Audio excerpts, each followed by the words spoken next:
সুপ্রিয় দর্শক, আজকে আমরা এসেছি পুরান ঢাকার আরও একটি ঐতিহাসিক স্থানে, যার নাম আহসান মঞ্জিল। পুরান ঢাকার ইসলামপুরের কুমারটুলি এলাকায় বুড়িগঙ্গা নদীর তীরে অবস্থিত। এটি পূর্বে ছিল ঢাকার নবাবদের আবাসিক প্রাসাদ ও জমিদারির সদর কাচারি। বর্তমানে এটি জাদুঘর হিসাবে ব্যবহৃত হচ্ছে। এর প্রতিষ্ঠাতা নওয়াব আব্দুল গনি। তিনি তার পুত্র খাজা আহসানুল্লাহর নাম অনুসারে এর নামকরণ করেন। 1859 খ্রিস্টাব্দে আহসান মঞ্জিলের নির্মাণ কাজ শুরু হয়ে 1872 খ্রিস্টাব্দে সমাপ্ত হয়। 1906 খ্রিস্টাব্দে এখানে এক অনুষ্ঠিত বৈঠকে মুসলিম লীগ প্রতিষ্ঠার সিদ্ধান্ত হয়। আহসান মঞ্জিল কয়েকবার সংস্কার করা হয়েছে। সর্বশেষ সংস্কার করা হয়েছে অতি সম্প্রতি। এখন এটি বাংলাদেশের জাতীয় জাদুঘর কর্তৃক পরিচালিত একটি জাদুঘর। এই প্রাসাদের ছাদের ওপর সুন্দর একটি গম্বুজ আছে।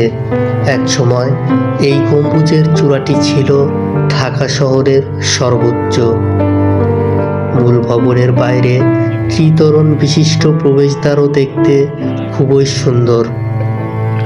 একইভাবে উপরে ওঠার সিঁড়িগুলো সবার দৃষ্টি আকর্ষণ করে। পূর্ব ও পশ্চিম প্রান্তে দুটি মনোরম তোরণ আছে, যা সবচেয়ে সুন্দর। আহসান মঞ্জিলের অভ্যন্তরে দুটি অংশ রয়েছে। বৈঠকখানা ও পাঠাগার আছে পূর্ব অংশে এবং পশ্চিম অংশে আছে নাচঘর ও অন্যান্য আবাসিক কক্ষ। নিচতলায় দরবার গৃহ ও ভোজন কক্ষ রয়েছে।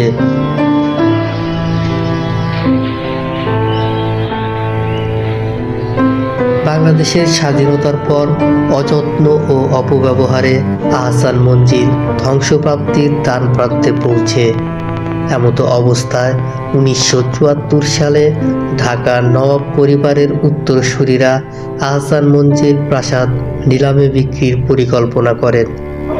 সরকারের ভূমি প্রশাসন মন্ত্রণালয়ের পক্ষে নিলাম বিক্রির প্রস্তাবটি চূড়ান্ত অনুমোদনের জন্য তৎকালীন প্রধানমন্ত্রী শেখ মুজিবের কাছে পেশ করা হয়।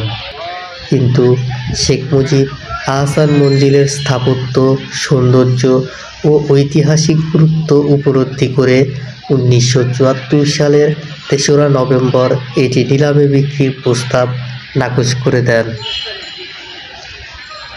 সুপ্রিয় দর্শক, আপনারাও চাইলে ঘুরে আসতে পারেন অতি সুন্দর একটি জায়গা আহসান মঞ্জিলে।